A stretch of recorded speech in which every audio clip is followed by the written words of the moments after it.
ஒருத்தனுக்கு நேரம் நல்லா இருந்துச்சுன்னா அவனை எங்கே கொண்டு போய் உட்கார வைக்கும் அப்படிங்கிறதுக்கு நான் சொல்லக்கூடிய ஒரு இன்சிடெண்ட்டும் உங்களுக்கு ஒரு உற்சாகப்படுத்துகிற மாதிரி இருக்கும். நல்லா காது கொடுத்து கேளுங்க. ரொம்ப சின்ன விஷயந்தான். கேம் ஆஃப் த்ரோன்ஸ் அப்படிங்கிறது ஒரு உலக அளவில் இருக்கக்கூடிய ஒரு மிகப்பெரிய வெப்சீரிஸ். அந்த வெப்சீரிஸில் வந்து பார்த்தீங்கன்னா ஆர்யா ஸ்ட்ரோக்குங்கிறவங்க ஹீரோயின். அவங்க வந்து பார்த்தீங்கன்னா அவங்களுக்கு கோடிக்கணக்கான ரசிகர்கள் இருக்கிறாங்க. இன்றைக்கி எப்படி மிஸ்டர் பீஸ்ட்னு சொல்லக்கூடிய யூடியூபர் எல்லாருக்குமே தெரியுமா, அந்த மாதிரி ஆர்யா ஸ்ட்ரோக்குன்னு சொல்லப்படக்கூடிய ஒரு பெண்மணி வயசு பிள்ளை. அந்த பிள்ளை வந்து பார்த்தீங்கன்னா கேம் ஆஃப் த்ரோன்ஸ் சொல்லக்கூடிய வெப்சீரிஸில் உலகம் முழுக்க ஃபேமஸாக இருக்கிறாங்க. அவங்க வந்து ஜெர்மனி நாட்டை சேர்ந்தவங்க. ஜெர்மனி நாட்டை சேர்ந்தவங்க வந்து பார்த்தீங்கன்னா மெட்ரோ ரயிலுக்குள்ளாடி போகிறாங்க மாஸ்க் போட்டுக்கிட்டு. அவங்க மாஸ்க் கழட்டினோடனே ஒரு கம்பார்ட்மெண்ட்டில் இவங்களை பார்த்தோன்னே எல்லாம் வந்து ரொம்ப சந்தோஷமாக புகைப்படமாக எடுத்துருக்காங்க.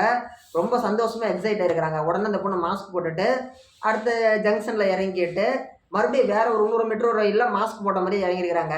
இறங்கிட்டு இந்த பொண்ணை பார்த்தோன்னே அங்கே இருக்கக்கூடிய அந்த கம்பார்ட்மெண்ட்டில் மெஜாரிட்டியான ஜென்ட்ஸ் என்ன பண்ணிக்கிறாங்க, இந்த பொண்ணை பார்த்தோன்னே ரொம்ப எக்ஸைட் ஆகிக்கிறாங்க. பக்கத்தில் உட்கார சொல்லி கூப்பிட்டுருக்குறாங்க. அந்த பொண்ணு யார்கிட்டையும் பக்கத்தில் உட்காரல. ஒரு இந்தியாவை சேர்ந்த ஒரு நபர் வந்து பார்த்தீங்கன்னா ஒரு மாதிரி டல்லாக உட்காந்துருக்கிறாரு. அந்த பொண்ணு என்ன பண்ணியிருக்குது, என்னடா இது இத்தனை ஆம்பளைங்க நம்மளை பார்த்து இம்ப்ரெஸ் ஆகிறானுங்க, இந்த ஒருத்தர் மட்டும் நம்மளை பார்த்து எதுவுமே கண்டுக்காமல் இருக்கிறானேன்னு சொல்லிட்டு அவன் பக்கத்தில் போய் உட்காருது. இவன் ஏன் நம்மளை கண்டுக்கலான்னு சொல்லிட்டு அவன் கண்டுக்கவே இல்லை. இந்த பொண்ணு என்ன பண்ணுறது, உடனே இப்படி சாஞ்சி இப்படி பார்க்குது. அந்த பையனே லுக் கொடுது. அந்த பையன் எதுவும் கண்டுக்கவே இல்லை. உடனே அந்த பொண்ணு என்ன பண்ணியிருக்குது, அடுத்த ஜங்ஷன்லேயே இறங்கி அடுத்த ஸ்டாப்பில் இறங்கி போயிடுச்சு. யார், கேம் ஆஃப் த்ரோன்ஸ்ன்னு சொல்லக்கூடிய வெப்சீரிஸோடைய ஹீரோயின். உலகினுடைய மிகப்பெரிய தலை சிறந்த ஒரு ஹீரோயின், வேர்ல்டு ஃபேமஸ் பர்சன். இந்த விஷயத்தை ஃபோட்டோ எடுத்த ஒரு நபர் என்ன பண்ணுறாரு, அது சமூக வலைதளத்தில் ஜெர்மனியில் பகிர்றாரு. பகிரப்பட்ட சில மணி நேரங்கள்லேயே மில்லியன் கணக்கில் வியூஸ் போகுது. கோடிக்கணக்கான பேர் பார்க்குறாங்க. அந்த பொண்ணு கூட நின்று ஒரு ஃபோட்டோ எடுத்துக்க முடியாதான்னு சொல்லி எத்தனையோ பேர் ஏங்குறாங்க. அப்படி இருக்கும் பொழுது யாரா அவன் இப்படி ரொம்ப ஒரு கண்டுக்காமல் இருக்கிறான்னு சொல்லிட்டு அவனும் ஃபேமஸ் ஆகிறான். அந்த பையனும் இந்தியாவை சேர்ந்த நபரும் உடனே என்ன பண்ணுறாங்க, அவனை தொலைவுறாங்க, வலை வீசி தொலைவுறாங்க.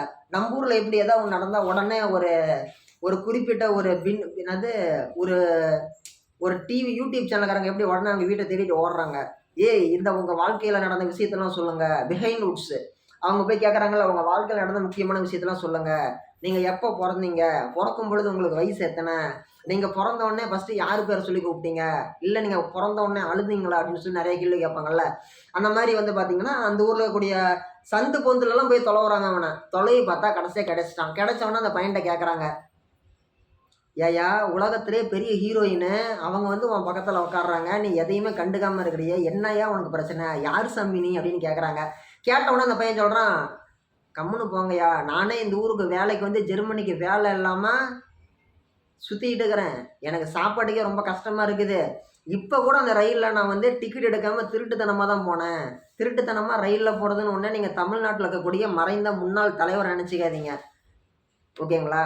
திருட்டு ரயில் ஏறி வந்தாருன்னு சொல்லுவாங்கள்ல, அவர் நினச்சிக்காதீங்க. ஜெர்மனி நாட்டை சேர்ந்த ஒரு இந்தியரும் காசு இல்லாமல் அந்த ரயிலில் டிக்கெட் எடுக்காமல் தான் உட்காந்துட்டு போயிருக்கிறாரு. சொல்லிக்கிறான், திருட்டு ரயிலில் தான் வந்தேன், டிக்கெட் எடுக்காமல் தான் வந்தேன், என்கிட்ட காசே இல்லை, நான் ரொம்ப ஏழை, நானே அந்த வருத்தத்தில் இருந்தேன், எனக்கு சோத்துக்கே வழி இல்லை, என் பக்கத்தில் யார் உட்காந்தா எனக்கு என்னையான்னு சொல்லி அவர் சொல்லியிருக்கிறாரு. அவர் சொன்ன உடனே இந்த விஷயமும் ஒருத்தன் வீடியோ பிடிச்சி அதை பேட்டி எடுத்தால் பகிர்றான்.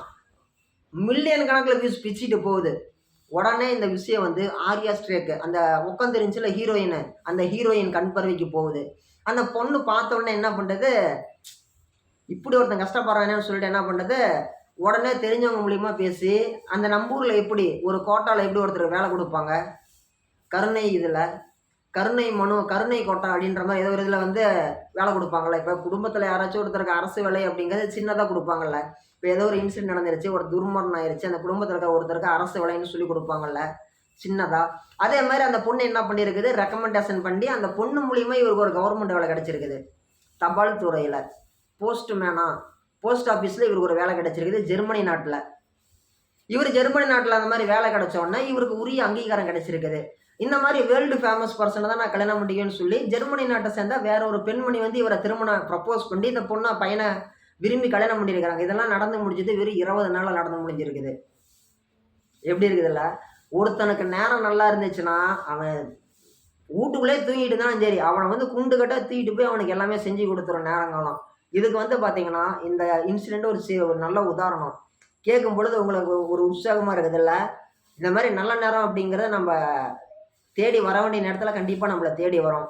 அது எப்படினாலும் நடந்தே தான் தீரும். அதில் எந்த ஒரு மாற்று கருத்தோ எந்த ஒரு மாற்று சிந்தனையோ யாருக்குமே வேணாம். ஓகேங்களா?